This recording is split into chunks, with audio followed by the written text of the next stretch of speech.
Bueno, entonces compartimos donde nos quedamos. Me imagino que he seguido trabajando la práctica. Yo no he entrado a la página hoy, en el fin de semana, no sé. Pero me imagino que se han seguido trabajando ahí. Bien, entonces, quedamos en lo que era la distribución normal, que eso fue lo último que hablamos ese día antes de irnos hasta allá en el edificio. Miren, la distribución normal, como dijimos también ese día, es la distribución de probabilidad de mayor uso en el análisis estadístico, es decir, a nivel general. Porque las demás distribuciones tienen casos particulares. Esta aplica en todo que análisis numérico, ella aplica. Ahora, tiene algo que eso lo decide el investigador, es de que es importante conocer el rango en que una variable puede variar, porque a pesar que ella permite calcular probabilidades tanto para valores negativos como positivos, o que sea, fraccionario, quebrado, logaritmo, no importa. La distribución normal puede tomar datos que vayan desde menos infinito, piensen lo que es menos infinito, una variable que puede tomar cualquier valor hasta infinito. Entiéndase que le dije ese día, la palabra infinito no quiere dejar dicho que no tiene fin así, no. Infinito lo quiere dejar dicho un valor hacia el cual tiende y que llega ahí, pero todo tiene un límite en la vida. Entonces, como desconocemos ese límite, se le llama infinito. Pero el infinito como tal, eso no existe. Eso existe, pero para variables naturales. Por ejemplo, el tiempo, el espacio, eso es infinito. Eso no se sabe hasta dónde llega. Pero después, todo lo que está al alcance de nuestra vista tiene un límite. O sea, que se llega al límite. No diga que es infinito. O sea, tiene un punto que más de ahí no pasa. Por ejemplo, usted puede tener mucho ingreso. El ingreso no tiene límite. Eso, mientras más dinero usted gana, puede ganar más. Sí, pero llega un punto que ya no vas a ganar más porque no se produce más y el ingreso depende de la producción. Usted puede gastar infinitamente, sí, pero llega un punto que no puede gastar más porque no hay donde poner lo que vas a comprar. Bueno, pues eso tiene un límite. Hasta ahí llega tu compra, ¿no? Si tú no tienes espacio, ya eso te limita. Por ejemplo, la gente dice que el agua del mar es infinita. No, el agua del mar no es infinita. El agua del mar se controla ahí en el malecón y en el fondo del mar. Y la arena también. Si todo esto estuviera lleno de arena, y los árboles, la montaña y todo, no es verdad. Entonces, eso te dice, ese infinito es mental, pero en realidad no. Lo que quiero darle dicho que la palabra infinito no es que se llega de que no, eso no tiene fin, así no es. Igualmente, por ejemplo, el menos infinito de la edad es 0. Y el infinito de la edad es 150 años, porque creo que lo máximo que depositan es 120, pero hay gente que se pasa un chingo. Pero 150 ya ahí lo mandan a parar usted. Porque ese es el infinito de la edad. Del peso del cuerpo, el menos infinito es como 2 libras por ahí. Que ve que tiene menos de 2 libras, está preso. Ahora, el infinito positivo del peso del cuerpo es 2.500 libras. Si usted pesa más de 2.500 libras, entonces ya usted es su problema y hay que rodarlo ahí, porque su pierna, su cuerpo, su columna no va a aguantar el peso. Y así, cada cosa tiene un límite. Entonces no es un asunto de que aquí cabe, no, todo tiene un control en términos de rango. Eso se llama de dominio. Entonces, cuando hablamos de la distribución normal, que decimos que puede tomar valores desde menos infinito a infinito, lo que quiere haber dicho es que dentro del rango, dentro del dominio de la variable que se esté estudiando. Pues eso es lo que tiene que saber el investigador. No es un asunto de fórmula y que ahí nos dice la teoría, tiene que llevar su método. Dijimos que esa distribución de probabilidad se basa en dos medidas estadísticas clave, que son el promedio, que es el que se representa aquí por la mu, o sea, también puede ser por lambda, en algunos lados lo ponen, y la desviación estándar, que ustedes saben cómo se calcula. Esos son los parámetros clave de la distribución normal. Tienen que existir esos dos elementos. Es como pues, si dijéramos lo que vimos el otro día, dijimos que para calcular las distribuciones de Poisson, el parámetro clave de Poisson es lambda, o el promedio, que es lo mismo. El de la binomial, el parámetro clave son N y P. Si no tengo a N y P, no puedo hacer nada con esa distribución. Pues lo mismo pasa en la normal. Necesito el promedio, que es el que se representa por la mu. Eso se requiere. Eso es lo mismo que la mu. Puede ser representada por lambda también. Y la desviación estándar, que también aquí la están representando por el patico ese que se escribe como así. Bueno, entonces, esos son los elementos críticos de la distribución normal. Sin eso no la podemos utilizar. Ahora bien, y tenemos también que eso usa el pi. Bueno, el pi es la constante esa que existe en matemática, que es 3.14. Mírelo ahí, porque ella lo dice que lo usa, mírelo aquí. Y la e, que es la base del logaritmo neperiano, o logaritmo natural, que de eso está en las calculadoras, es una tecla que se llama LN. Lo importante es usted saber a qué se le llama eso y a qué te está llegando eso, pero eso es otra cosa. Pero es importante saberlo. Pues esos son los elementos que usted necesita para poder hacer uso del cálculo de cualquier valor en la distribución normal. Tiene que saber usar esa fórmula. En base a esa fórmula fue que se calculó la tabla normal. Bueno, nosotros hemos hecho 1000 tablas normales, simplemente conociendo el promedio y la desviación estándar y dándole valores a la variable X, y ella genera la Z y la probabilidad. Eso se ve fácil hacer. Y ahora no vamos a ponernos a hacer eso, porque ustedes lo tienen por 1000 lados. Pues bien, si se le da valores con esa función que vimos arriba, a la variable que usted esté analizando y le da valores continuos y lo pone en una gráfica, eso va a generar una distribución como esa que ustedes ven ahí. Vamos a limpiarle la pantalla que la vean bien. Y a eso que se le llama la distribución normal. La distribución normal es una distribución simétrica. Simétrica es porque tiene la mitad de las probabilidades para este lado y la otra mitad para este lado, y aquí en el medio se encuentra ahí la moda, se encuentra la mediana y se encuentra la media aritmética, es decir, el promedio. Todos esos factores están en esa línea que yo puse, en ese círculo que le puse mal hecho ahí. Entonces, para acá, ustedes ven esa raya, ¿verdad? Esa y esta otra que está aquí, y por ahí hay una chiquita también. Igualmente lo ve para este lado. Ah, esas rayas lo que indican, voy a usar un concepto que todavía no lo he mencionado acá. Eso lo que indica es el número de desviaciones estándar que hay a partir del promedio. Por ejemplo, esta línea aquí, esta aquí, me dice, esa azulita que ve ahí, eso me dice que desde el promedio que está aquí hasta esa línea, ahí hay, esa línea representa que hay una desviación estándar de distancia desde el promedio. Y si fuera a la izquierda, ya de distancia también, pero negativo, es decir, desde el promedio, esta línea se desvía a una desviación estándar, se aleja. Y esta se aleja a 2.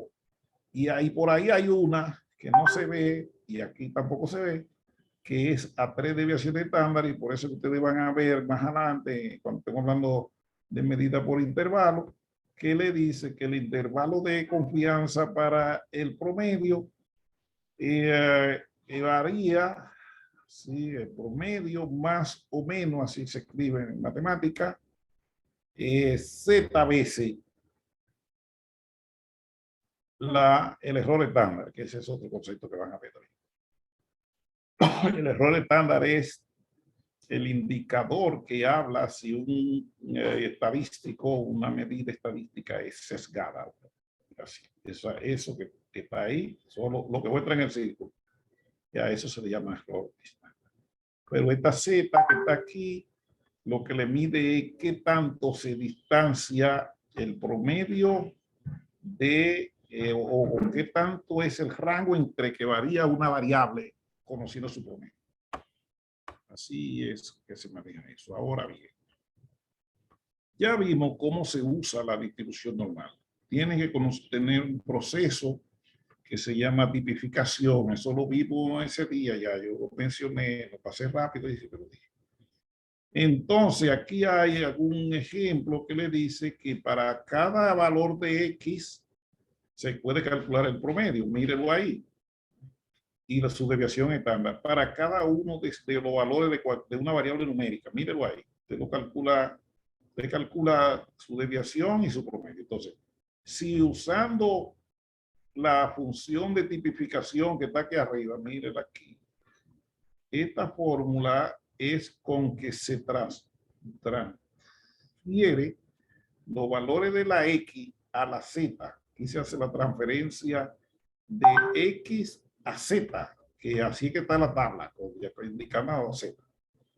Pues si calculamos toda la Z para todos los valores que tenemos acá, con esa fórmula, entonces, cuando calculáramos el promedio de la Z, le va a dar 0. Eso está en la tabla, en la teoría de esa. Y esto le va a dar 1. Mírenlo ahí, que yo lo hice con la calculadora y dio 1. Porque esas son propiedades de la desviación, de la distribución de probabilidad normal. Eso le gusta a mucha gente, esa distribución probabilidad. Tiene todos estos elementos que deben saberse, pero ustedes se lo leen. ¿Qué porcentaje o probabilidad se acumula antes y después del 0 y así? Entonces pasamos a un ejemplo. Ese día hicimos este ejemplo. No lo hicimos físicamente, pero sí estaba hecho ahí.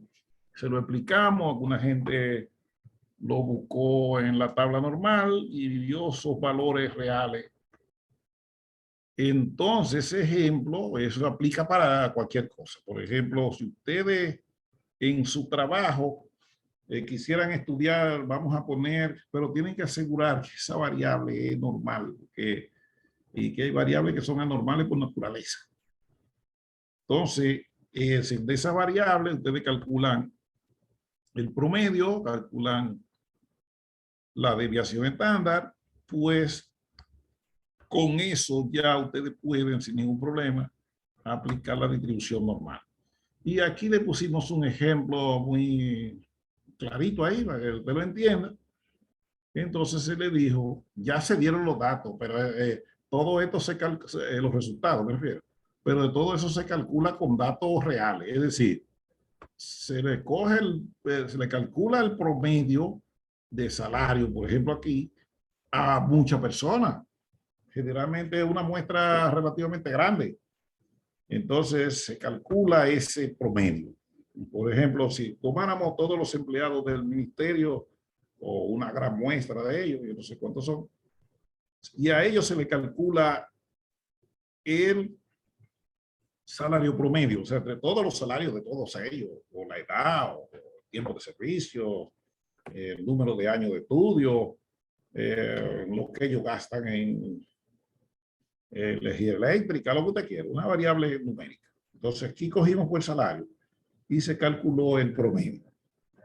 A ese salario de todos los empleados también se le calculó la desviación estándar. ¿Qué se usó para calcular la desviación estándar? O la fórmula que les enseñamos en la parte básica cómo se calcula el promedio y cómo se calcula la desviación estándar. Bueno, vamos ahora. Ya tenemos el promedio y tenemos nuestra desviación estándar. Mírelo aquí, ya no tengo que esforzarme. Ya yo lo saqué de problema para no estar leyendo lo mismo cada rato. Entonces, se nos está pidiendo que calculemos la probabilidad de seleccionar aleatoriamente una persona que gane entre 20,000 y 25,000 pesos. Eso fue lo que nos pidieron. Pues, ¿cómo yo hice eso? Recuérdese que los ejercicios académicos son para que usted aprenda a usar el método, pero en la vida real los ejercicios se hacen para tomar alguna decisión. O sea, en su empresa hacer ese ejercicio no tiene ningún sentido si detrás de él no hay algún interés de puro del trabajo. Entonces, aquí, ¿qué hicimos? Calculamos la Z. Hubo que calcular dos Z. Mire una Z aquí. Mírela aquí, vamos a ponerla de un colorcito. Mírela una, esa la calculamos y también se calculó, que yo no sé por qué se comió el espacio aquí. Ese día también lo tenía comido allá. Y tuvimos que calcular también la Z2. O sea, hubo que calcular dos Z. Una Z para este valor, para los 20,000. Mírala ahí. Y otra Z para los 25,000. Míralo aquí. Entonces se hicieron dos. Para que lo vean más elegante y más higiénico, se lo voy a poner abajo, para que lo vean ahí. Mírenlo ahí, que hay dos. Entonces, el primer valor de la Z dio menos 1.44, que se lo vieron ese día, y el otro dio 0.59. Esas no son las probabilidades, eso no es lo que se nos está pidiendo. Hacemos ese paso porque para poder buscar en la tabla normal, que ya nos la dieron para facilitarnos la vida de calcular la Z con la fórmula, y ya nos dieron esos valores en una tabla, entonces lo que hacemos, igual como existe Poisson, eso, todo eso existen en tabla ya hecho. Uno enseña la tabla, pues puede ser que le estamos enseñando a usar la distribución. Entonces, si le enseñan la tabla, usted no va a aprender porque lo coge. Entonces, aquí se calcularon las dos y una dio 0.49 y otra 1.59 y otra 1.44. Como este es negativo, ustedes ven que este es negativo. Entonces, ese negativo está a la izquierda y este positivo está a la derecha, que sabemos esa teoría. Entonces, si volvemos al original, que es calcular esta probabilidad es lo mismo de obtener un valor de la Z entre menos 1.49 y 1.51. O sea, calcular la probabilidad de eso que está ahí adentro del paréntesis. Esa es la idea. ¿Cómo se calcula esa probabilidad? Eso es igual al valor que me dé la tabla normal correspondiente a Z igual a 0.59 menos el valor que me dé la tabla normal correspondiente al valor 1.44. ¿Qué hicimos? Que nos fuimos a la tabla normal y buscamos este valor y nos dio 0.72. Y luego nos fuimos a de nuevo con este que está aquí y conseguimos su valor que nos da la tabla normal y este dio este número que está aquí. Bueno, pues eso se restó, pero lo vamos a hacer físico ahora, que te lo vean en la gráfica.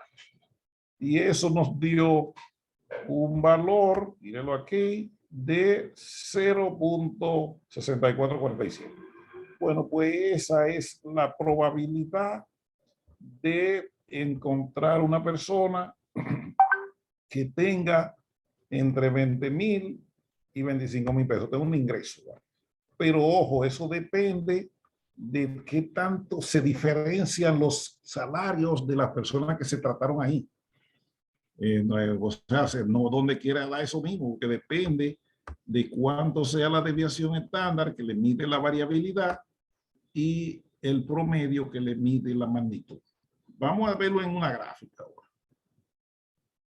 En una gráfica Si vamos a ponerla aquí, yo voy a ver si hago una normal, la mano aquí, porque eso no es fácil. Bueno, entonces el primer paso es poner el promedio de la Z. Pero el promedio de la Z yo sé que es 0. Yo lo puedo poner de antemano. Entonces yo puedo poner mi escala para acá, así, 1, 2 y 3. Pero no vamos a poner, se puede poner más de 3, pero yo me voy a parar ahí. 1, 2 y 3. Es para que vean a qué se llegó. Y de este lado también yo voy a tener 1 y 2 y 3 aquí. Pero estos son negativos. Aquí está menos 3. Aquí está menos 2.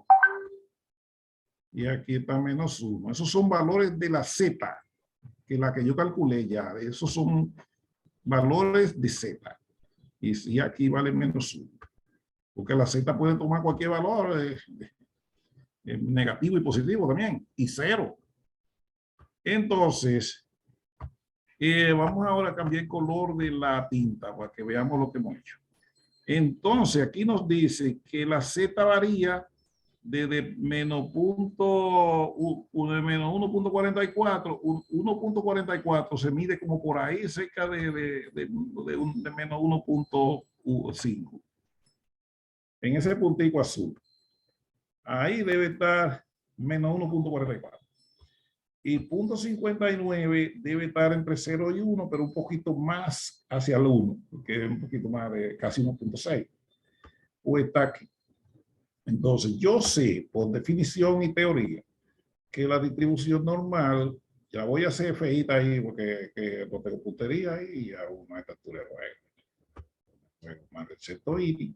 Pero eso es bien bonito, eso se dibuja el cel nítido ahí. Entonces, observe que aquí es donde ella se divide por la mitad. Y por aquí hay 0.5, porque esa es parte de subsimetría. Por aquí vaya vale 0.5 y de este lado vale 0.5 también.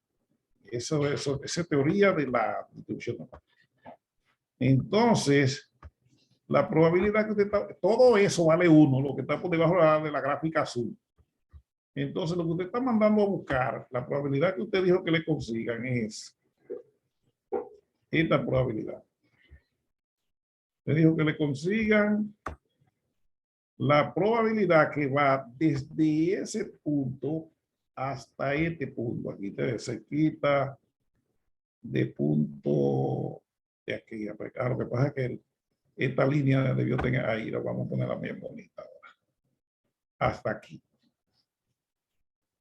Hasta ahí ese espacio. Vamos a quitar la otra para que no me esté molestando. No quita eso.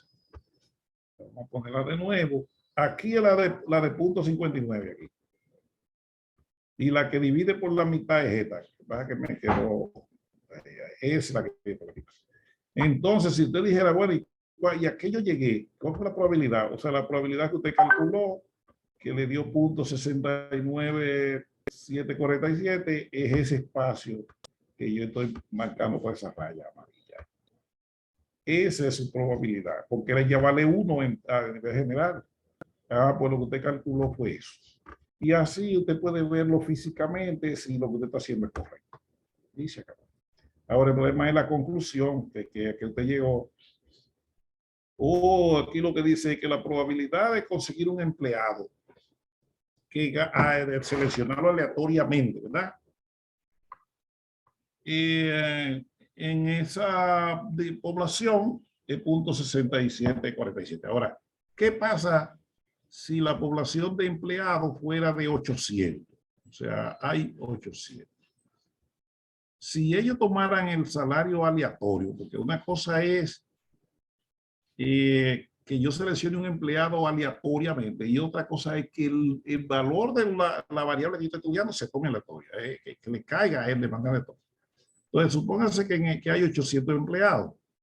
Pues si yo quisiera saber cuántos empleados va a haber dentro de este rango, que ingresen de manera aleatoria, donde yo no me sé nada, entonces eso es igual a la probabilidad, es decir, a 0.64, 64,747. Entonces, 747 multiplicado por 800. Pues eso le va a decir cuántos empleados debe haber dentro del rango que usted está estudiando, que son el grupo de 20,000 a 25,000. Y entonces, eso te va a decir cuánto hay dentro de ese rango. Entonces, así se estudia la normal. Lo importante de la normal no es también saberse toda esa teoría de eso. Lo importante es saberla usar en el futuro, porque eso se usa tanto para hacer todas las estimaciones, indicadores estadísticos, como también para, o sea, cuando hablamos de estimaciones por intervalo, así se llama. Y también se usa la normal para diseñar la muestra, para hacer pruebas de hipótesis. Entonces, esa distribución, por eso quise detenerme a explicarse, porque de aquí en adelante ella es la que va a guiarnos en la mayoría de nuestros análisis. Habrán otras distribuciones que van a participar, pero entiéndase que esta es como la madre de todas. Y como dijimos ese día, es que la mayoría de las cosas que se pasan en el mundo tienen una distribución aproximadamente normal. Y así es todo. Entonces, eso es importante que sea. Por supuesto, el analista tiene una participación buena ahí también, que a la larga toma la decisión. Bien, entonces la tabla normal está aquí, más abajo. Algunos la saben usar, y varias personas ese día que están al día en eso.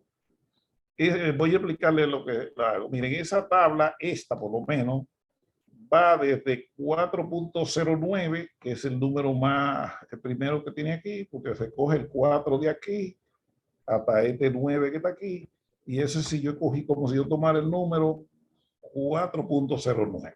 4.09. Ese 409 que se escribe así, el 4.00 aquí, y el 9 en la columna, porque si no, esa tabla fuera muy larga para abajo, y nada más tendría dos columnas. Entonces, como los estadísticos saben cómo se organizan datos para resumir espacio y decir mucho, entonces lo que yo digo, no, pero ponlos aquí primero, el entero, y el primer decimal, ponlo de este lado, y el segundo decimal, ponlo en la columna. Entonces, me está llamando un maestro aquí, no puedo atender. Entonces, ese 409 se lee leyendo aquí el negativo, ¿verdad? Está negativo. Se lee aquí el valor con el primer decimal, en este punto de 4.0, y el 9 se lee en la columna, y ese es el que se lee aquí al final. Si fuera menos 4. Vamos a poner otro número, vamos a poner menos 3.26, y yo quiero leer la probabilidad que le toca a ese número, simplemente me vuelvo a la línea 3.2 por aquí, miren aquí, me voy por negativo, ¿verdad? Porque el valor es negativo. Me voy por la línea 3.2 y bajo por la columna 0.6, y el valor que esté ahí, esa es la probabilidad acumulada de Z menor o igual que 3.26. Y así que, si fuera positivo, es lo mismo. Me voy a la otra tabla, porque aquí tienen la tabla negativa. Mírenlo ahí, que dice menos Z, y hay la otra que sigue, la positiva, pero se lee igualito. Otra propiedad que tiene esa tabla es que es acumulativa. Ella empieza en un valor mínimo y va acumulando, así que mire que ella viene aumentando, ¿te ve?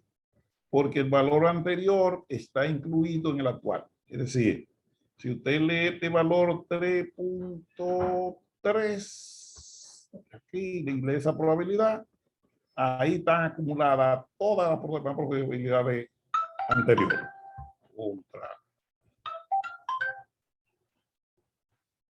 Entonces, así es esa parte. ya sabemos cómo se usa la tabla. Entonces, esa tabla es acumulativa. Por eso es que se resta el valor mayor menos el menor. Se restó, por ejemplo, la Z de punto 49 menos la Z de punto, no me acuerdo el otro número, 1.44, negativo. Se resta el valor final menos el inicial porque uno tiene adentro al otro. Entonces, para que me quede solamente lo que hay en el espacio, se resta. Por eso es que se hace así. Pero es bueno saberla usar.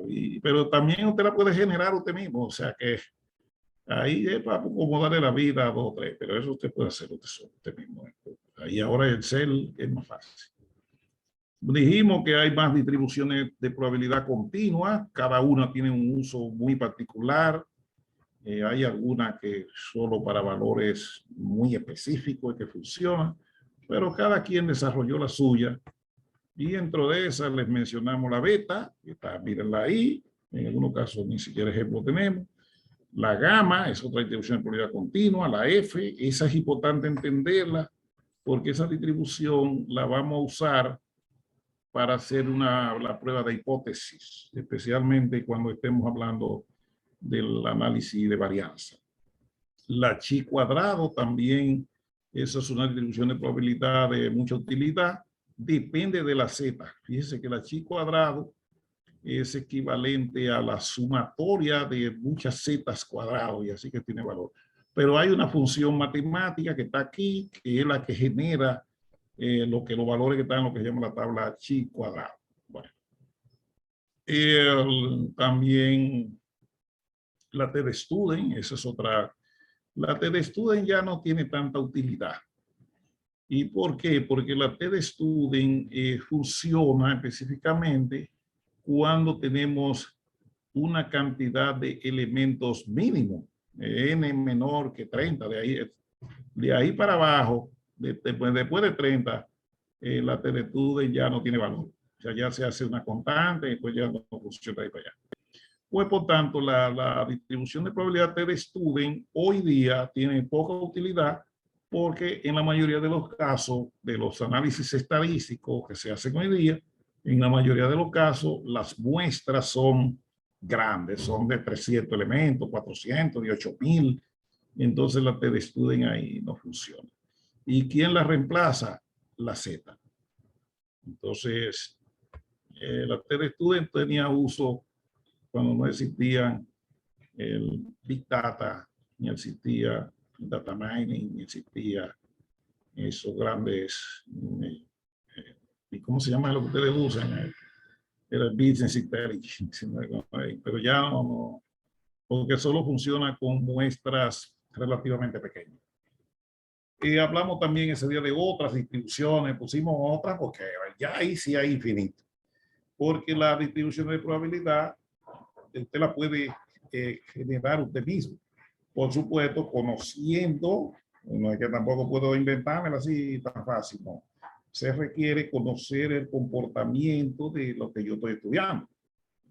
Por ejemplo, si una persona sale a correr, la energía de esa persona se va a ir consumiendo. A medida que corre más, tiene menos energía. Al principio va a subir un poquito ahí, cuando caliente, pero después se va a empezar a agotar y agotarse, ¿verdad? Pues entonces yo puedo generar una función matemática ahí usando un modelo econométrico, como dicen los economistas, aunque ese término yo nunca creo en él, porque econometría no es más que la aplicación del análisis estadístico de regresión o multivariable aplicado a la teoría, a las variables económicas, pero así mismo se le aplican en medicina, en agronomía, en psicología y donde quiera. Pues entonces también ya la econometría no es de economía, es de todo, porque eso no es más que la generalización, no la generalización, sino la aplicación del análisis de regresión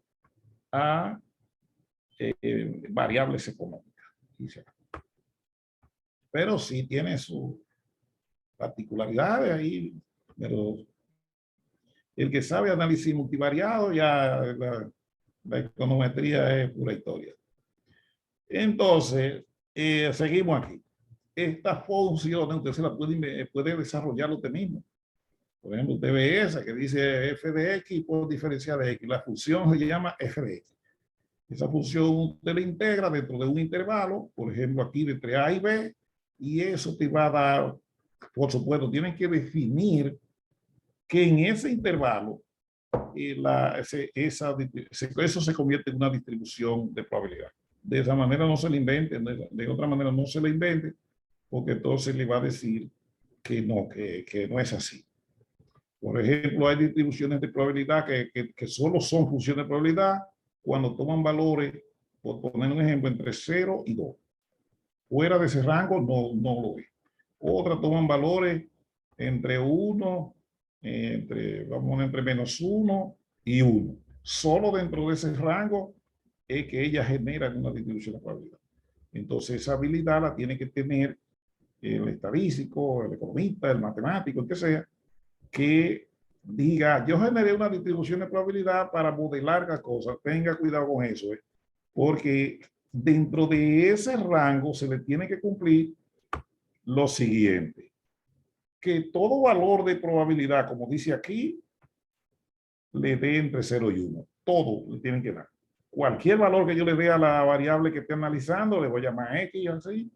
Cualquier valor que yo le dé entre 0 y 2 a la función, me tiene que dar un valor entre 0 y 1.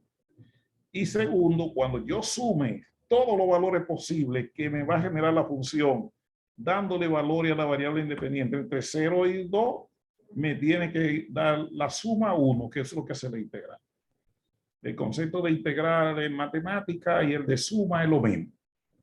Lo que pasa es que el integral es para sumar variables continuas y la sumatoria, esa que ustedes no quieren saber de ella alguno, ese símbolo así, eso es para variables discretas. Para sumar variable continua es la integral. La integral de f de x por diferencial de x. Entonces ya usted tiene ahí que tener teoría de derivación y de integración y etcétera. Pero sí se sabe, y esto es tan múltiple como yo quiera. O sea, yo puedo tener aquí varias sumatorias, igualmente puedo tener aquí varios integrales ahí y otros. Eso se llama integral múltiple. Y a esto también se le llama sumatoria múltiple. Pero vamos a dejar eso ahí, porque si no, no se van a dormir. Entonces, también hablamos ese día que no íbamos a pasar a hablar del muestreo. De eso es que queríamos hablar hoy. Del muestreo. Vamos entonces, en una hora, a hablarle qué es el muestreo y por qué se maneja eso en estadística. Miren, en el muestreo es una cosa. Recuérdense que ahí hay varios conceptos juntos. Está el concepto de muestreo y está el concepto de muestra. Hay concepto de muestreo, está el de muestra y está el de encuestas por muestreo. Son tres elementos diferentes. El muestreo es un método. Eso no se puede andar con él en el bolsillo, porque eso es un método. Y los métodos no son tangibles. No puede andar con un método, vamos a poner en la mano. No, tiene que tener en la mente. Entonces eso es un método. Y la muestra es física. O sea que el muestreo es físico, no es físico, la muestra sí. La muestra es física. Hoy, ¿por qué física? Sí, porque es una cantidad de elementos que se tomaron de una población, de un conjunto entero. Eso es un subconjunto.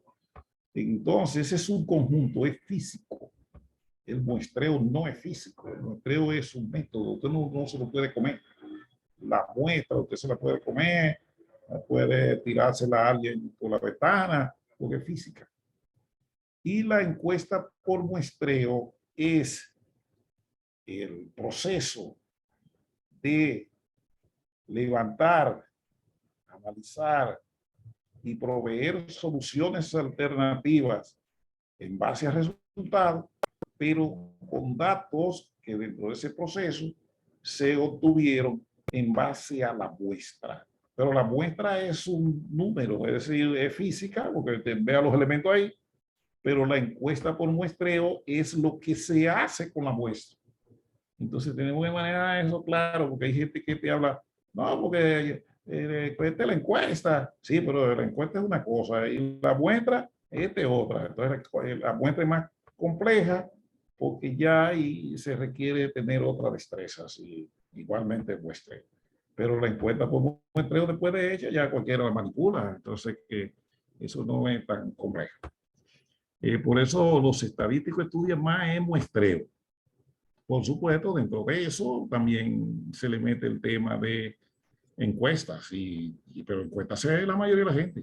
Y mal hecha unos, pero la hacen. Y ven y vende eso. Bien. Entonces, ¿cuál es el fin del muestreo? Por eso hay que tenerlo bajo conciencia, ¿no? El problema de que yo sea cálculo. ¿Cuál es el fin del muestreo? El muestreo tiene tres fines. Se hace como herramienta, como método. Tiene tres fines. Uno, tiene que permitirme determinar el tamaño de la muestra. ¿Cómo se determina el tamaño de una muestra? El muestreo me tiene que permitir eso. Si él no me lo enseña, estoy mal. O sea, no me da herramienta para eso. La otra que el muestreo le tiene que permitir es seleccionar los elementos de la población que van a la muestra. Porque el que usted tenga el tamaño de la muestra, eso no es suficiente. Ahora usted me tiene que averiguar, ajá, supóngase que usted tiene una muestra N mayúscula, una población, perdón, N mayúscula, que tiene muchos elementos, póngale 10,000 elementos. Entonces ahora usted dice, necesito una muestra que la voy a calcular y esa muestra, supóngase que va a ser de 250. Vamos a tener un procedimiento científico para explicar que 250 explica lo que esté pasando en esos 10,000. Entonces ahora, el asunto es que ya usted sabe que con 250 lo resuelve. Ahora usted me tiene que decir, ¿y cuáles son esos 250? Entonces el muestreo me tiene que decir, mira, esos 250 van a ser, mira, ese y ese hasta que llegue a 250. Eso lo tiene que decir muestreo. Pero la otra que el muestreo me tiene que permitir, ese es el segundo elemento que expliqué aquí. El muestreo me tiene que permitir también cómo se analizan los indicadores estadísticos que se miden a través de una muestra, que se cuantifican a través de datos muestrales. Porque no se analiza igual que el del censo, por ejemplo. En un censo le dice, por ejemplo, la edad promedio de la población es 40 años. Eso lo dio el censo. Ah, pues eso es así. Ahí no hay nada que inventar porque eso lo dio el censo. Eso es verdad, si el censo se hizo bien. Ahora, ¿qué pasa si lo hice con una muestra? Si yo lo hago con una muestra, entonces este promedio, se le pone siempre un sombrerito ahí indicando, siempre pone una barrita de promedio y un sombrerito arriba diciendo que esa es una estimación y que muestra. Entonces, el muestreo, de repente, cuando usted hace su investigación por muestreo, en vez de darle 40, lo que le dio fue 38.14. Entonces, el muestreo me tiene que permitir, puse 4, no importa, quería poner 14, voy a poner 41. Entonces, el muestreo me tiene que decir cómo yo explico de que ese 38.41 explica lo que pasa en la población. Él me tiene que decir, de que, pero en la población es 40, no 38. Y él lo que dio fue 38. Entonces el muestreo me tiene que hablar de eso y permitirme entender eso. Si no, yo estoy diciendo cualquier cosa. Entonces, el muestreo tiene esos tres fines. En base al muestreo es que se calcula casi todo en la vida. Pues entonces, todo el que brega con muestra tiene que saberse eso, de que no siempre la muestra te da un resultado igual que el que está en la población. Y entonces, ¿cómo tú lo dices? Lo explicas. Bien. Entonces, la gente dice, esto no está en el documento de ustedes, pero es importante que lo sepan. ¿Por qué se toman muestras y se hacen análisis por muestreo, sabiendo que el muestreo no necesariamente me da un resultado similar o igual al de la población? Eso tiene mucha explicación. Lo primero es que yo no siempre puedo hacer un censo, entonces yo tengo que vivir con mi muestra, porque como hemos dicho, casi todo en la vida es por muestreo y hay un error ahí metido que te puede equivocarse. Entonces, tenemos que aceptar eso. Ahora, ¿por qué yo cojo la muestra? Bueno, lo que pasa es que si yo tomo una muestra, la muestra me reduce, miren que el tiempo, porque en cualquier análisis estadístico, económico, social y el que sea, el tiempo, eso es determinante. Lo que quiero para hoy no me lo pueden dar para mañana, que hoy. Pues yo no puedo hacer un censo porque el censo tarda mucho tiempo en planearse, ejecutarse y de dar resultados. Una encuesta por muestreo, yo la puedo hacer, armar en una semana y tengo resultados la semana que viene. Pues esa reducción de tiempo vale la pena hacer. Eso reduce el costo. El muestreo se hace con poco dinero. El censo son miles de millones de pesos para hacer un censo, por ejemplo, en el caso de la población. Entonces tenemos dos elementos favorables para el censo. La otra va, como reduce el costo, reduce el uso de cualquier tipo de recurso en la encuesta. Pero también tiene otro elemento, es que la calidad, y eso óiganlo bien, le va a caer mal a alguno de ustedes, la calidad del dato que se registra a través de una encuesta por muestreo es mucho mayor que el dato que se registra, cuando digo en general, a nivel general, ¿verdad? En el censo. Explíqueme eso. Oh, fácil, mire. Cuando usted vaya a hacer una encuesta de económica, esa encuesta, usted quien va a trabajar con usted siempre está asociado al área económica. Ahí no se mete médico y gente que vengan de filosofía, no, señor, ni de abogados, no. Trabajan economistas, estadísticos, sociólogos, gente que está asociado a eso. Pues esa gente asume un compromiso con la calidad del dato que va a registrar. Otra es que usted tiene el control de ellos. Usted tiene control, usted tiene un supervisor cerquita ahí que anda siempre vigilando. ¿Dónde está? Está entrevistando. Si yo quiero oírte entrevistando la entrevista. Y eso lo puedo hacer en la encuesta. En la encuesta la gente se entrena bien y se le da manuales, instructivos y todo para que el tipo no me cometa error. Entonces, también él tiene tiempo, porque como la encuesta no se anda corriendo, así como en el censo, ¿no? que un tipo llega a una casa y si no está ahí, se va y deja la boleta por la mitad, así no es que no. En las encuestas, cuando usted va a hacer una encuesta, la persona tiene tiempo de ir y si es necesario esperar que la señora cocine o que el esposo llegue para hacer la entrevista. Pero también tiene la ventaja de que cuando esa señora llega y le dice, no, mira, me voy a detener un poco de atenderte y voy a ir a bañar a los muchachos, también lo puede hacer porque hay tiempo para eso. Las encuestas tienen esa ventaja. El censo no. La persona que trabaja en una encuesta generalmente está formado para eso. En el censo trabaja todo aquel que pueda agarrar un lápiz.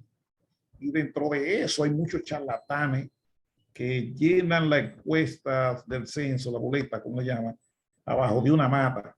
Pero es porque eso se pierde el control, porque eso es tan grande.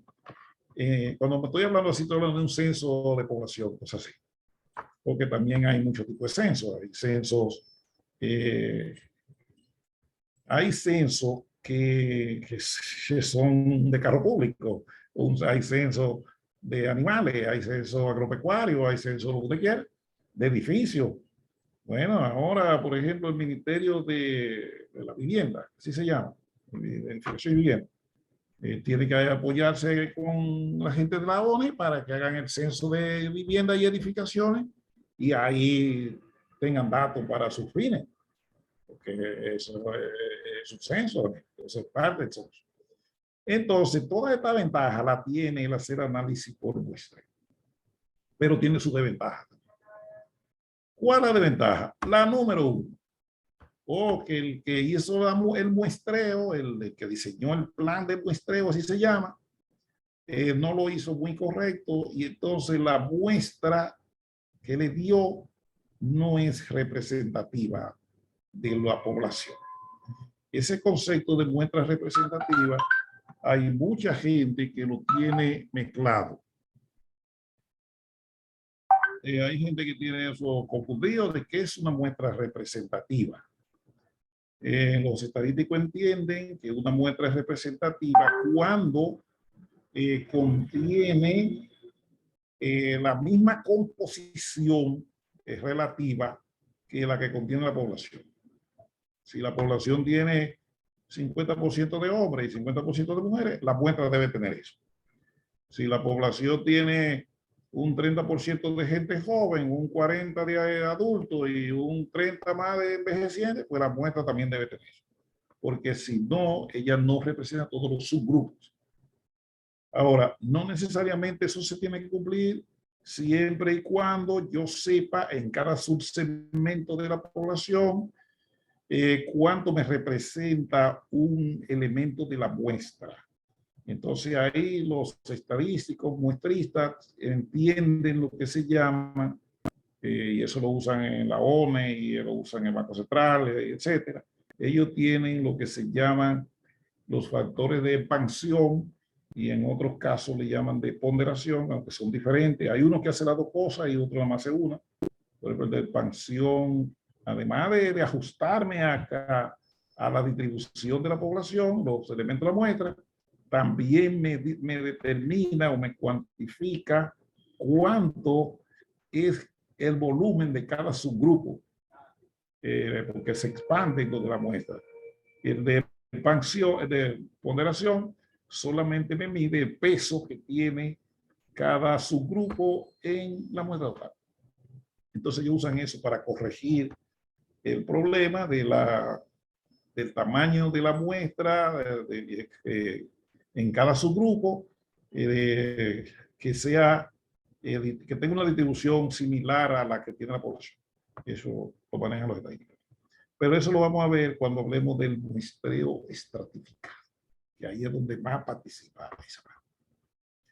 Entonces, esas son ventajas y desventajas del muestreo.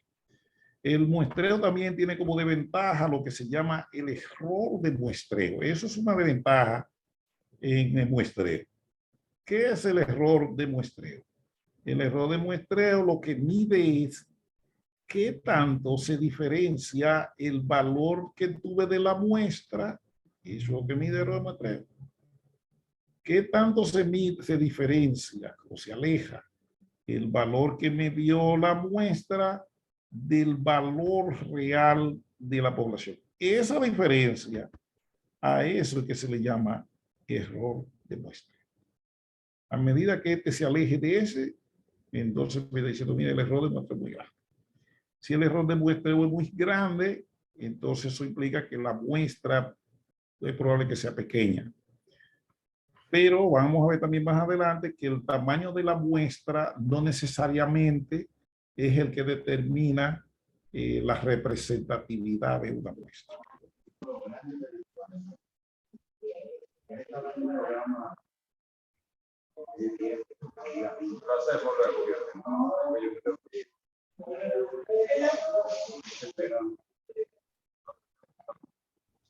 Voy a cerrarle el micrófono. Se fueron todos para que no le hagan ningún ruidito a ustedes. Bien. Entonces ya sabemos eso. Entiéndase que el muestreo es una especialidad dentro de la estadística. O sea, no todos los estadísticos saben de muestreo, no todos los estadísticos pueden diseñar una muestra y así. Pero es normal porque casi nadie es experto en todas las áreas. Siempre hay algo particular donde usted se dedica en su área y sobre eso es que tiene el gran conocimiento. Entonces tienen que manejar conceptos, algunos que ya ustedes saben, por ejemplo, a qué se le llama la población, ya eso lo hemos hablado. Entiéndase que la población no siempre es natural. La población hay que definirla, establecerla, o sea, ¿qué es mi población? Por ejemplo, si yo quisiera estudiar dentro de la población de empleados públicos, yo quisiera estudiar solamente aquellos empleados que nunca han tomado un permiso. Ese es mi grupo que yo quiero estudiar. Entonces mi población es eso. No son todos los empleados públicos. Si mi población es estudiar toda la, ¿cómo se dice eso? Yo quiero estudiar lo que se llama la fecundidad de las mujeres. Eso lo hacen los demógrafos, ¿verdad? Ellos quieren estudiar la fecundidad, que eso es lo que mide la capacidad reproductiva que tiene una persona, una mujer específicamente. Entonces, si yo voy a estudiar eso, porque todo depende del objetivo, ya lo hemos hablado. Si yo quiero estudiar eso, entonces mi población no son las mujeres. A pesar que la fecundidad solo se estudia a mujeres. Entonces dice, ajá, ¿y quiénes son la población? Oh, solamente son las mujeres que están en edad fértil y que tienen vida sexual activa. Y eso con eso que se estudia la fecundidad, porque las otras, por la monja, no se puede meter ahí porque ellas no participan en el proceso. Entonces, esas mujeres son las que tienen hijos y salen embarazadas. Entonces, esa es la población, no todas las mujeres. Entonces, aquí no son todos los empleados, son aquellos empleados públicos que nunca han tomado permiso. Entonces, a eso que yo quiero estudiar. Ahora, si quiero compararlo con los que han tomado, entonces sí tengo la población compuesta por los que han tomado y los que no han tomado. Entonces, de eso que yo voy a tomar la muestra. Entonces, tenemos que saber esa parte de que tenemos que saber cuándo, cómo seleccionamos, establecemos una muestra. Todos esos conceptos de unidades, se habla de unidad de análisis y unidad muestral, porque no necesariamente con la unidad que se diseñó la muestra es que se hace el análisis. Por ejemplo, si ustedes van a la encuesta del Banco Central, el Banco Central hace el muestreo por hogares, no por persona, porque la variable que ellos toman para hacer el análisis de la encuesta, para hacer el diseño muestral, es la tasa de desempleo. Y la tasa de desempleo es una variable de persona, no de hogares. Entonces, cuando vamos a hacer el análisis, no necesariamente yo quiero analizar las personas en sí, sino la familia. Entonces, la unidad de análisis en este caso es la familia, no la persona. Y cuando quiere estudiar aspectos de la persona, entonces la unidad de análisis es la persona. A pesar que ellos dicen, se tomó una muestra de 8,000 hogares, así que siempre dicen, pero que se entienda que como la variable de análisis es, la variable de diseño muestral es la tasa de desempleo para el diseño de la muestra, entonces no, el hogar no debe ser la unidad muestral. Disculpe, señor Bernardo Irán, su cámara está encendida. Entonces, en ese caso, la variable de cálculo para el diseño de la muestra, y como es la tasa de desempleo, es una variable de persona. Ah, pero ellos lo que hacen es que averiguan por hogares cuántos desempleados hay, así llegarán a ese número. Pero no puede ser porque una cosa es la persona y otra cosa es el hogar. Tienen que hablar bien claro del marco muestral. La mayoría de los análisis estadísticos por muestreo, tenemos que tener claro lo que es el marco muestral. El marco muestral es la lista esa lista larga de todos los elementos de la población de donde se va a obtener la muestra. El que no tenga el marco muestral no puede salir la muestra, porque de ahí es que se saca. Tiene que haber a dónde una muestra tiene alcance. Y las muestras tienen alcance tanto geográfico como en su misma estructura. Por eso que ustedes ven que el Banco Central les dice que la muestra solo tiene representatividad hasta provincia. De provincia para abajo, si usted quiere hacer análisis, ya esa muestra le da cualquier cosa, porque ella no está estructurada de provincia para abajo. A lo sumo, provincia. Y en algunas, no en todas. Entonces eso tiene que saber. Pero por eso le digo, el muestreo, hay una parte de cálculo ahí, sí, pero hay una parte conceptual fuerte que si usted no la maneja, te va a decir mucha tontería. Entonces, tenemos que hablar ya hablamos de los tipos de muestras, los elementos de la muestra, conceptos, y ahora quiero hablarles un poco del tamaño de la muestra. Cuando se habla del tamaño de la muestra, nos referimos a que hay que determinar cuántos elementos yo necesito para hacer un estudio estadístico de una población a través de una técnica de muestreo. Entonces yo no puedo coger cualquier cantidad porque de esa forma yo no sé si eso es suficiente o no. Entonces necesito una muestra con una cantidad de elementos suficiente para que me permita hacer análisis. Por ponerle un ejemplo, la edad de la población dominicana oscila entre 0, que es el que menos edad tiene, y vamos a poner, no hay tanta gente que llegue a 110 años, eso es mínimo, eso se puede parar ahí. Entonces, ¿qué pasa si yo diseño una muestra cuando tengo todas esas edades posibles? Ahí hay 111 edades diferentes y la muestra mía nada más es de 60 elementos. O sea, yo tomo una muestra de 60 elementos y la edad varía de 0 a 160. ¿Qué me va a pasar ahí? O que hay grupos de edades que no van a salir en esa muestra porque en la muestra nada más son 60 y hay posibilidad de 110 edades. Entonces yo tengo que tener una muestra que me dé el suficiente para que en todo su dominio exista la posibilidad de salir personas de todas las edades. Entonces, desde ahí solo ya yo tengo un criterio que me forza a que yo tenga que meditar sobre lo que es el diseño de la muestra, porque no es un asunto tan fácil. Entonces, hay variables que te exigen de análisis objetivo que te forzan a que la muestra sea grande, porque tiene que haber esa posibilidad. Si no, yo no puedo estudiarlo.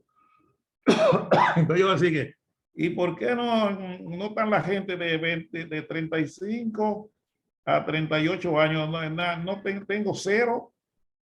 Porque eso la respuesta es, ellos no salieron en la muestra. O sea, la muestra no lo incluyó. ¿Y por qué no lo incluyó? Bueno, porque no encontramos ninguna persona con esa edad de 35 y 38 años. Pero ¿y cómo va a ser si hay tanta gente? Sí, eso es de verdad, pero como esto se tomó al azar, el tamaño de la muestra no me dio suficiencia para que esa gente entrara. Entonces, ese tipo de análisis lo tiene que tener el experto en muestreo, que si no, pero también el diseño de la muestra, aunque no se dice, yo no lo expliqué aquí, pero tampoco lo dicen muchos los libros. Cuando usted va a diseñar una muestra, usted tiene que, como todo, hacer un análisis del contexto primero.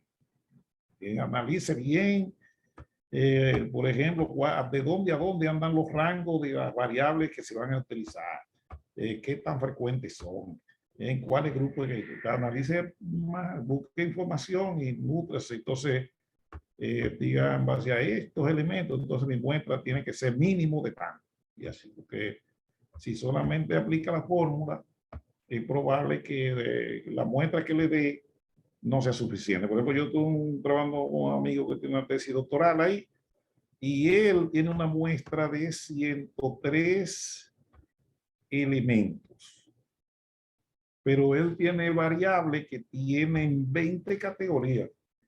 Entonces, ¿qué pasa? Que hay categorías de esas que no aparecieron, porque hay unas que son muy frecuentes y esas se lo comieron aquí. Entonces, todo el mundo apareció en esas, en las primeras, y para acá no apareció nadie, y existen.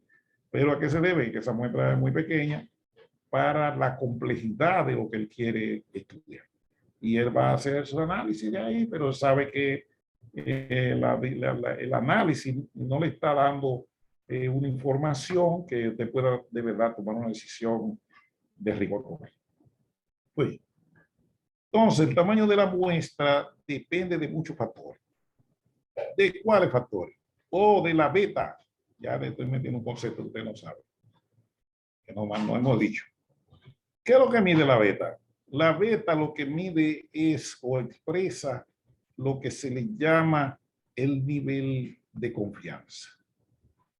Ajá, voy a tener que definirlo, pero eso está más para adelante, pero tengo que decirlo ahora porque yo te estaba hablando.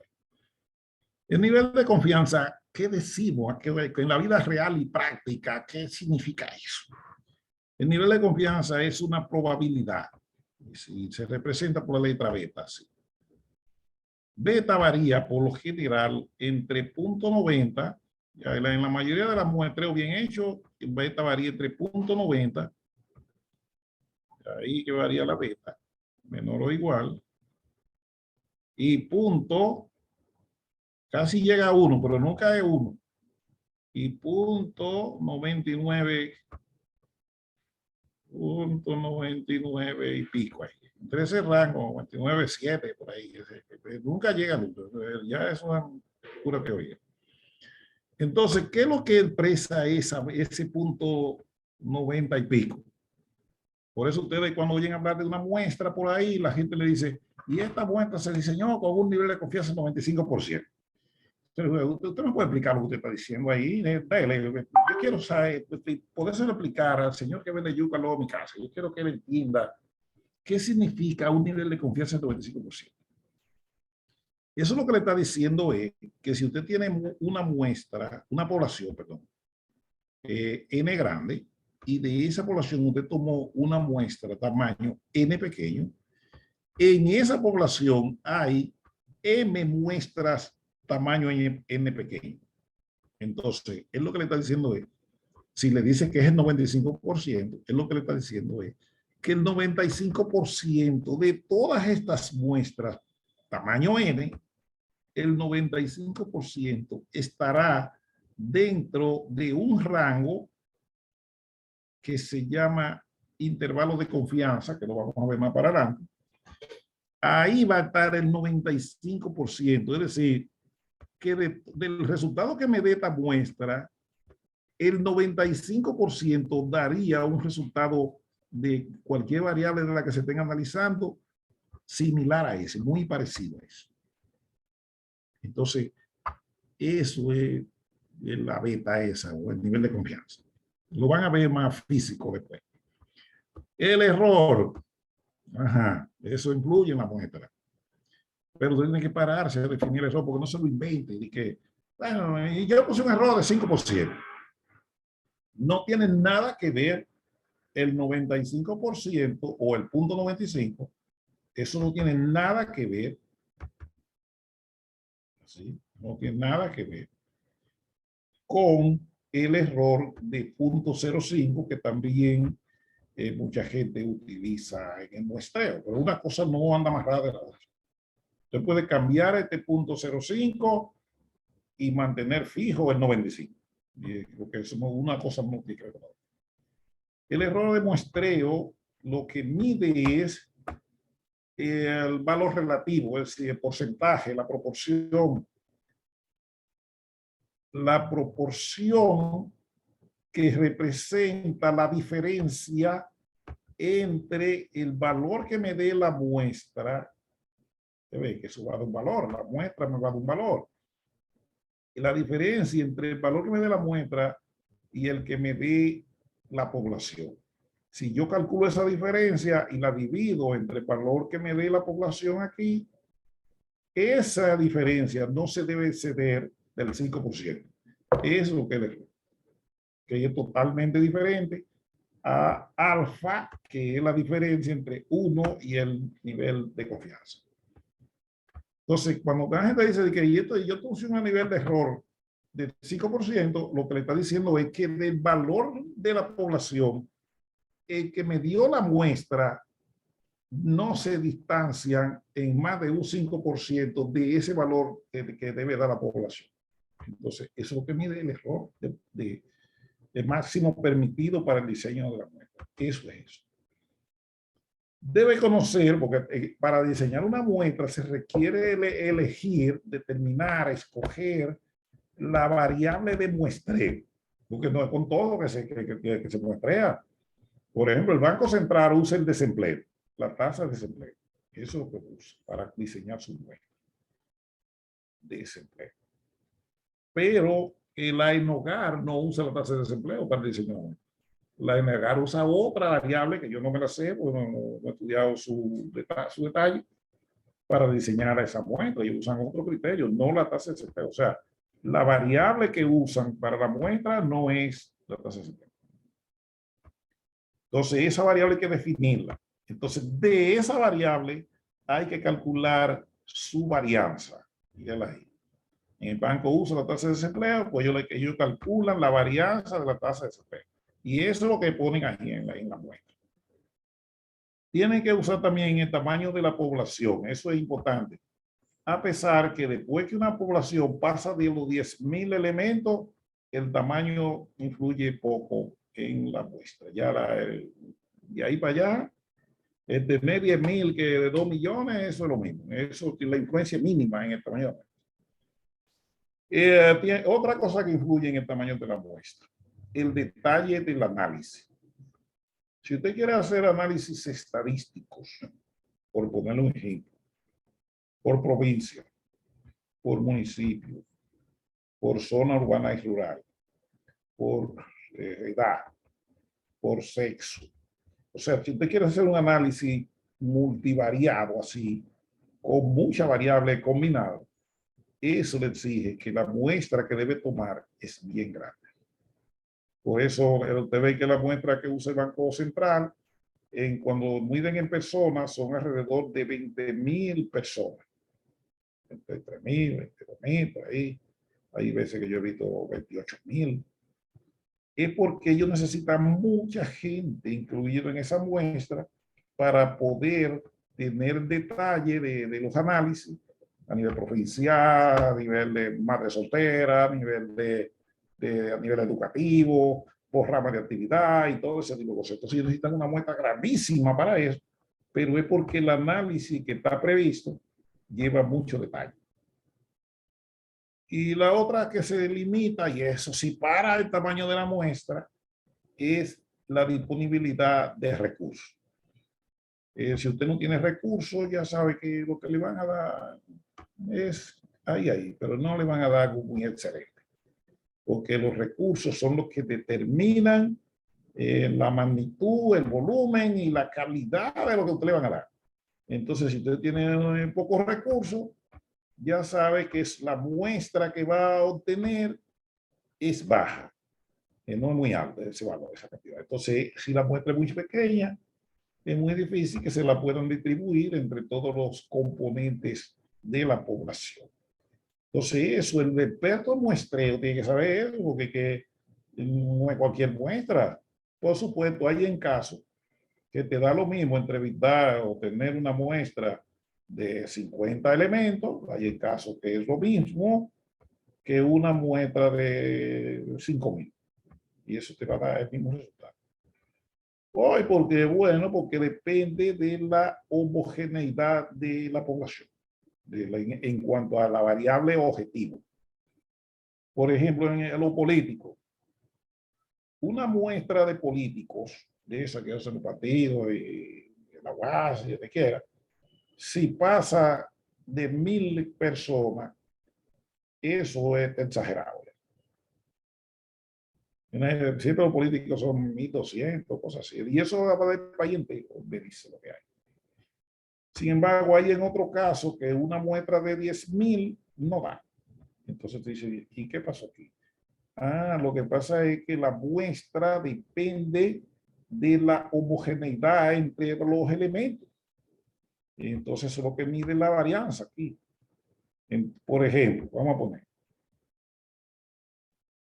si ustedes tuvieran que, el otro día hablamos de eso, que hacer una investigación entre la gente de clase baja, de los pobres, la muestra la puede ser chiquita. Con una muestra de 300, por supuesto, si quiere distribuirla por provincia y cosas así, ya sabe que eso no va. Pero suponga que una muestra general, oye, 300 te da, no necesita más. Porque los pobres son homogéneos. Todos los pobres andan a pie, no tienen carro, beben agua en jarro, beben cerveza en la calle sin camisa, y todo se parece. Bueno, pues entonces ahí también. Pero yo no necesito una muestra grande para eso. Ahora, dijimos el otro día, si queremos una muestra de rico, tampoco necesito una muestra grande porque los ricos se parecen. O sea, el rico, él no ni quiere que lo identifiquen bien, él no le gusta eso. Y no toman en la calle, ni nada, ni hacen bulla, nada. Son gente bien oculta. Entonces, yo no necesito una muestra grande de eso. Sin embargo, de la clase media que hablamos ese día, ese se demuestra grandísima. Hoy, ¿por qué? Porque los clases medias sí se diferencian mucho uno del otro. Entonces, eso es un problema. Como hablábamos de lo político, en política lo que se mide es la intención de los votantes, la preferencia, ¿verdad? ¿Qué pasa? Que si tú coges 10 personas y le preguntas en este país, oye, ¿por qué partido te preferiría votar? Oye, la proporción que te van a dar, qué sé yo, va a ser 52, en términos relativos, a 48. Perdón. Esa proporción va a cambiar muy poco entre 100 personas que entre 500 personas o entre 1000 personas. Esa proporción no se va a alterar. Hoy, ¿por qué? Porque esa es una variable de poca diferenciación entre un grupo y otro. Entonces, eso te dice que la varianza es mínima. Entonces, no necesito una muestra grande para explicar eso. Es como si nosotros dijéramos entre todos los dominicanos, ¿qué a usted le gustaría comer al mediodía? Si usted quiere hacer un estudio económico para determinar eso. Oye, tú necesitas una muestra grande. Porque los dominicanos, en su generalidad, al mediodía quieren comer arroz, habichuela y carne. Pues eso tú lo consigues con 20 hogares, con 100 hogares, con 1000 hogares, con medio millón de hogares, vas a encontrar la misma proporcionalidad entre un hogar y otro. Por supuesto, siempre entiéndase que las expectativas del análisis es el que me va a determinar si esa muestra es suficiente. Pero si fuera una muestra general, no requiere una muestra grande para nada, porque se parece mucho a lo que quiere un elemento del otro. Y así. Entonces, esos son elementos que el muestreo le explica. Pero el que experto en muestreo tiene que saber un chin de eso, si no, él no lo puede explicar. Porque no es un problema matemático. Se requiere más conciencia social, económica, demográfica, psicológica, de actitudes de la gente, de todo. Así. Bien. Entonces, ya vimos esa parte. Estoy midiendo es mi tiempo, no quiero que me aburran también hablando tanto. Pero ahora vamos a aprender algunos cálculos ya. Entonces, como vimos el tamaño de la muestra, ya hablamos de eso. Aquí tenemos algunos ejemplos de cómo se maneja la muestra. Entonces, aquí está el ejemplo ya. Dice, si la proporción que trabaja, míralo aquí. Pero eso yo tengo que investigarlo primero. Yo tengo que saber esta proporción, porque eso yo no me lo sé. O sea, ustedes me mandan ahora que le diseñe una muestra en su oficina. Yo no puedo porque yo no soy adivino. Entonces, lo que tengo que primero es averiguar elementos de la población que me permitan conocer ciertas características generales. Entonces, todo esto se establece, porque cuando un muestrista le dice a alguien que va a usar un error de muestreo de 6%, es porque ya él le determinó que si lo usa menos de ahí, el costo se te va a aumentar. Porque no les dije, que hay elementos que reducen la muestra y otros que la aumentan. Por ejemplo, si la varianza es muy grande, eso aumenta la muestra. Es decir, si hay mucha diferencia entre un elemento y otro, la muestra aumenta. Si quieres un error muy pequeño, la muestra aumenta. Es decir, tú quieres que se parezca la muestra a la población, pues reduce el error. Pues eso aumenta la muestra. Tú quieres un alto nivel de confianza, es decir, mientras más muestras tú quieres que se parezcan a la tuya, si lo quieres así, entonces eso te aumenta la muestra. Tú necesitas, ¿cuál es el otro elemento de confianza? Bueno, la población. Tú dices, la población es muy grande, sí, pues eso te aumenta la muestra. Y igualmente, la variabilidad ya la mencionamos y también está en la disponibilidad de recursos. Si hay pocos recursos, muestra pequeña. Si hay recursos disponibles y no hay miedo de gastarlo, pues muestra grande y así. Entonces, te voy a vivir con menos o más. Bueno, entonces, nosotros hicimos aquí lo siguiente. Usamos un nivel de beta para el ejemplo de 0.96. Eso es porque hasta ahí llegaba, pues, o sea, una beta mayor. Entonces, con esa beta se fue a la tabla normal y se consiguió esta Z que estaba aquí. O sea, la beta lo que sirve para conseguir la Z, ¿no? La beta en sí no participa en el diseño de la muestra. Participa la Z. Entonces esa Z se consigue la tabla normal. Esta es una fórmula simple, porque aquí no está participando la población. En ese caso se dice que estamos ante una población infinita. ¿Por qué? Porque ya no está participando en el diseño de la muestra. Si la muestra, la población participa, entonces se está hablando de una población finita. Entonces, ahí se aplica. Y entonces mire el punto 205 aquí, que eso lo sabe todo, porque eso lo enseñan los profesores de diferentes áreas. La P, que es la proporción de personas que trabaja, mírenla aquí a donde bajó. Y el Q, que es la diferencia con la P, que eso es lo que mide. Vamos a enseñar aquí, mire, esta formulita que está aquí, esto que va a entrar en el círculo, nada más, eso, la P por Q, eso lo que mide es la varianza de un porcentaje. No sé si algún día algún profesor le dijo cómo se calculaba. El porcentaje, un porcentaje se divide, se calcula dividiendo el número de casos que cumplen una condición entre el número de la muestra. Eso me da 1%, ¿verdad? Una proporción. Entonces yo que a esa proporción le quiero calcular la varianza, porque no en todos los subgrupos esa proporción es la misma. Pues esa varianza de la proporción se escribe así, varianza de una proporción, le pone la P aquí de proporción, eso es igual a P que sale de aquí, y aquí está la P, ¿verdad? Esta es la P, aquí que salió, de X entre N, de P por 1 menos P. Pero a 1 menos P la gente le llama Q. Inclusive en la binomial allá, ella le usa ese concepto. 1 menos P, esto que está aquí, la gente le llama Q. Entonces, por eso es que la fórmula tiene P por Q. Pero eso lo que le está diciendo es la varianza de la peta que está usando aquí, que va a ser igual al producto de ella misma por uno menos la ella. Entonces ahí se pone ahí. Mírenlo aquí. Esto que está aquí es la varianza de la proporción. Ese producto. Entonces, aquí abajo va el error. Recuérdese que el error lo que le mide es qué tanto yo acepto que se diferencie el valor de que me dé la muestra de la población. Eso es lo que mide el error. Dijo que era un 6.04%, se puede escribir así como está.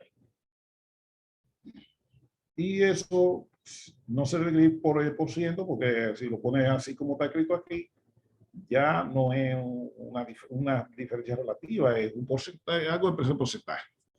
Entonces eso se hace, se aplicó esa formulita y eso dijo que ante esas condiciones la muestra mínima requerida debe ser 187 elementos. Entonces, eso es lo que él dice es la cantidad. Entonces usted tiene que pasar ahí y cómo yo los identifico uno a uno esos 187. Bueno, ahí está el trabajo de lo que le permiten los tipos de muestreo que vamos a ver aquí abajo. Entonces, recuérdense, ahora no me quiero pasar, ya quedan varios minutos. Entonces, vamos a ver qué nos dice para acá adelante, que hay otros ejemplos. Aquí, usted ve, aquí participa en esta fórmula la población. Aquí ya tenemos el tamaño de la población participando. Pues esta fórmula se usa cuando decimos que estamos ante una población finita, porque ya ella entra a la fórmula. Pues aquí están todos sus elementos, explica cada uno, la P, la Q, etcétera. Bueno, entonces aquí está el ejemplo ahora. Se ve que ahora tenemos la población participando. Aplicamos nuestra fórmula y aquí está la aplicación, elemento por elemento. Lo pusiéramos con rayita para que aquí está la N, es ese número. La Z cuadrado, porque tiene un nivel de confianza, usamos el mismo de ahorita en el otro ejemplo. Entonces cogimos la tabla Z y conseguimos ese 2.05. La P por Q es la misma P que teníamos acá. Mírenla aquí, pero les voy a explicarlo ahora. Y la Q, que es 1 menos P, mírela ahí. Y abajo tenemos la población de nuevo, menos 1, el error, que ya lo sabemos. Eso está en el denominador. Y cada elemento se fue poniendo en su posición. Pues ahora la muestra se redujo un poquito. ¿Y qué pasó ahí? Oh, porque ahora ya tenemos la población y ella afecta la muestra. En el principio la muestra es un chip más grande porque no sabíamos de la población. Entonces así se calcula el tamaño. Pero está esta fórmula, aunque esta no le pusimos el ejemplo. Esa fórmula es igual que aquel anterior. Y también se usa igual en la muestra infinita. Pero obsérvese que ahora yo no tengo la P por Q, la P por 1 menos P, yo no la tengo si no tengo la varianza. ¿Se ve? Que ahora hay otra cosa. Entonces, como yo lo que tengo es la varianza que se representa por ese patico al cuadrado, ya hay un ingrediente diferente ahora. Es que en este caso yo no estoy usando una variable que se midió en porcentaje, sino una variable donde la varianza y el promedio y todas las cosas se determinó con una variable continua. Entonces, en este caso, la varianza hubo que calcularla con la fórmula que usted sabe que se calcula así. Este es lo mismo, ese patico es lo mismo que eso. Pero ahora yo tengo que calcular esa varianza de antemano de la variable de muestreo, porque entiéndase que para diseñar una muestra usted me tiene que explicar cuál fue la variable que usted usó para diseñar la muestra. Porque si usted va a hablar de elemento económico, probablemente la tasa de desempleo no es la variable de muestreo, porque el desempleo es para medir desempleo y cosas de esas. Pero no, queremos hablar del ingreso hogar. Pero que el ingreso al hogar no necesariamente es por empleo. Entonces tiene que, si yo lo que quiero evaluar es la capacidad de tener una calidad de vida buena del hogar, entonces el empleo no es la variable de muestreo, no debe ser. Ni el nivel educativo, nada de eso. Tiene que ser. Faustino, una pregunta. ¿Eh? Una pregunta. Para los fines de las investigaciones en el área socioeconómica, el nivel de confianza, ¿qué tanto, qué porcentaje se recomienda? Bueno, como usted vio ahorita, le decíamos que el nivel de confianza afecta el tamaño de la muestra. Entonces se recomienda siempre un nivel de confianza que en los mayores estudios supere el 0.95 o al menos que lo acepte. Menos de 0.90 ya un nivel de confianza no dice muchas cosas. Tú sabes que choca mucho. Ajá. Por ejemplo, cuando uno toma, claro, eso tú me lo explicas y más o menos uno tendría quizá la respuesta. Cuando se toma, por ejemplo, se hace una encuesta de preferencia política, ¿no es así? Son millones de personas y se coge una muestra, qué sé yo, de 1.500 personas o 2.000 y pico. Pero cuando uno está haciendo un trabajo y tiene una población, por ejemplo, productores de ganaderos en San Juan, y te dice, bueno, son 20.000, 25.000, y la muestra te da sumamente alta, como que uno ve ahí y dice, bueno, si para millones son 1.000 y pico, 2.000, y para 25.000 personas o 20.000, te requiere quizá 400 y pico de personas, de productores. Y siendo un estudio socioeconómico o económico, el nivel de confianza de un 95, yo creo, ¿no? ¿Verdad? Que puede ser, que puede manejarse, llevarse un 90. ¿No? El problema es que ahí su tamaño de la muestra, especialmente en productores agrícolas, no es un problema del nivel de confianza que lo está afectando. Usted puede usar su 95 sin problema y hasta más puede usarlo. El problema que lo está afectando a usted es el error de muestreo. Ese es el que le está afectando y la variabilidad. Pero más la variabilidad, porque entre un productor agrícola y otro hay mucha diferencia. Entonces, eso es lo que le hace a usted la varianza, que tenga que tomar una muestra de 400 cuando apenas son 20.000. Es porque para que entre su análisis aparezcan todos los subsectores que componen la población de ganaderos, de producción agrícola, es alta, porque es entre ellos hay demasiada diferencia. Entonces ya ahí su problema no es de nivel de confianza, su problema es de varianza. Por eso es que la muestra lleva todos esos elementos combinados, pero el nivel de confianza afecta de una manera y la varianza de otra, y la varianza le da más rápido al tamaño de la muestra que el nivel de confianza. O sea, la varianza afecta más. Una varianza alta, le voy a mandar una muestra grande de una vez. Entonces, para usted diseñar una muestra entre producciones agrícolas, tiene que saber que la variabilidad entre un productor y otro es alta. Entonces, eso es lo que le hace que su muestra sea grande. Sin embargo, entre millones de votantes, de 4 millones, yo no sé cuántos que votan aquí, casi 6 millones, entre eso, con 1.000 es suficiente. Y usted dice, y si usted ha dividido de 1.000 entre los 6 millones de votantes, eso es insignificante, esa proporción, esa fracción de muestreo. Sin embargo, entre los productores agrícolas, esa fracción de muestreo es altísima. Hoy, ¿por qué? Porque ellos son muy diferentes. Entonces ahí hay que tomar una muestra grande, porque es decir, para poder explicar lo que pasa en todos los subsectores. Porque si toma una muestra muy pequeña, entonces ahí usted va a hablar de algunos tipos de productores, no de todos. Y el asunto es que la muestra, cuando la distribuye entre todos los subsectores, dé información suficiente en cada subsector para yo explicar la realidad que pasa en ese subsector y en cada uno. Entonces, los productores agrícolas no es un problema de nivel de confianza, es un problema de variabilidad entre elementos. Sin embargo, en los estudios demográficos, la diferencia entre un elemento y otro no es tan grande.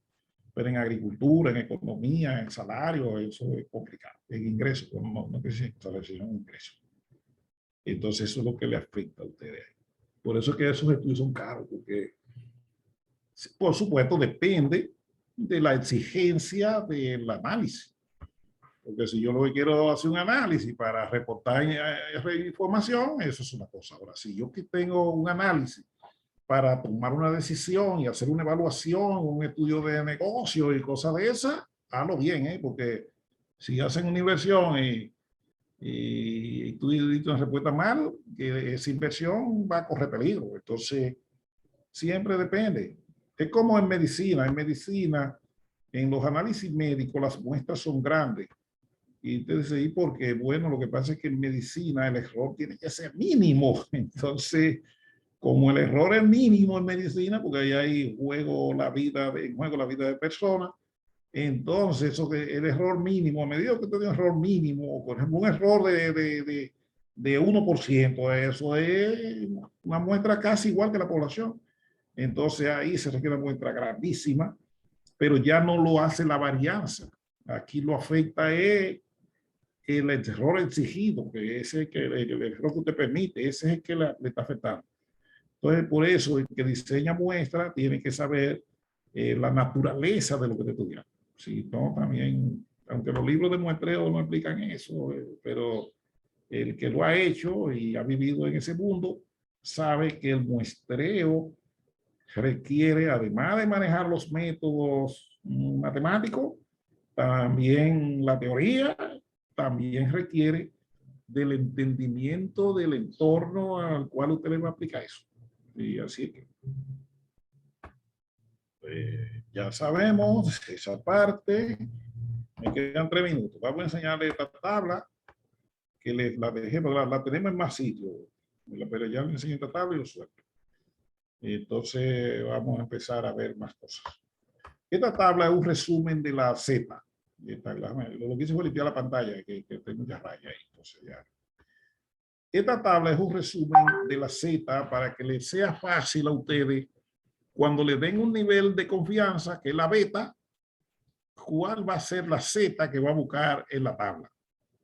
Entonces, cuando usted se le dé una beta de 0.95, que eso es lo que le llaman ellos al 95%. Cuando ellos dicen que yo diseñé una muestra con un 95% de confianza. Bueno, eso es equivalente a la tabla normal a una Z de 1.96. Eso se lo saben la mayoría de los que han bregado con muestras. ¿Qué pasa si te dijera, no, mira, nosotros nos conformamos con una muestra de 90%, es decir, un nivel de confianza del 90%? Ah, pues mira lo que te va a pasar, que la Z que vas a usar en la tabla, en la fórmula, es 1.65. Si alguien le dijera todavía, no, nosotros somos capaces de vivir con un nivel de confianza de 85%. Ah, pues eso te dice que la tabla normal, el valor de la Z que vas a buscar es 1.44. Y así. Y que yo acepto 1.81, ya eso está bien lejos de la verdad. Pues mira, en la tabla normal, la Z que tú contendrías es 0.88. Y ese 0.88 es el que va a ir a la fórmula de la cálculo muestra. Pero vuelvo y les reitero, todas esas teorías de muestreo y fórmula y la madre, a la larga se resumen en cuántos recursos usted tiene disponible para hacer eso. Al final, ahí se define, porque por más bonita y amplia y buena que esté la muestra, quien le controla a usted el tamaño de una muestra es el costo unitario de cada elemento que participa en la muestra. Eso es la limita. Pero si hay recursos disponibles abiertos, entonces sí, los demás elementos requieren más influencias. No sé si ya podíamos pararnos ahí, nos quedamos en la página que no tiene número, no sé por qué, pero esa es la página, porque casi siempre ponemos el número de la página, pero aquí no lo vemos. Entonces, eso está en la página 31 de 41 páginas que tenemos hacia adelante. Eso, como nada más nos vamos a ver el jueves, a lo mejor el lunes, el martes, sí cerramos este documento y ya no vamos más. Podríamos cerrar el viernes, pero parece que ya no se puede. Porque ahora tenemos que hablar en un lenguaje más refinado, porque cada vez como que nos vamos estrechando hasta que lleguemos a la cúspide. Porque si seguimos en lo ancho, la gente sigue perdida. Es importante que sepan que el muestreo como técnica estadística, igual que el censo, el registro, son fuentes de datos. El muestreo no es una fuente de datos. La fuente de datos es la encuesta por muestreo. Porque como le dije, el muestreo es un método. No es como el censo. El censo es una técnica como la encuesta, porque es una técnica de recolectar datos, adquirir datos. No sé, voy a cerrar aquí. Voy a cerrar ahí. Quedan 24, se nos fueron como 2 ahí, pero bueno, la gente está bien. Acordamos que nos vamos a ver entonces el miércoles de la semana que viene, no este miércoles, porque este miércoles mañana no, porque esto no estaba programado y no podemos para nada salir de un día para otro, nadie así. ¿Qué pasó ahora? Entonces, va a ser el otro miércoles que vamos a tener que ver. La otra semana, 4 días. Pásenla bien, yo voy a revisar lo que hay en la plataforma que ustedes han hecho y le voy a poner otros ejercicios ahí para que sigan alimentándose. Pásenla bien. Ok, gracias, profe. Buenas tardes. Otra hora me metió. Gracias, profe. Parece que es por lo que se han ido ahí. Me ha dado tos por eso, pero bueno. Pásenla bien y nos vemos si Dios quiere el jueves. Bye, bye.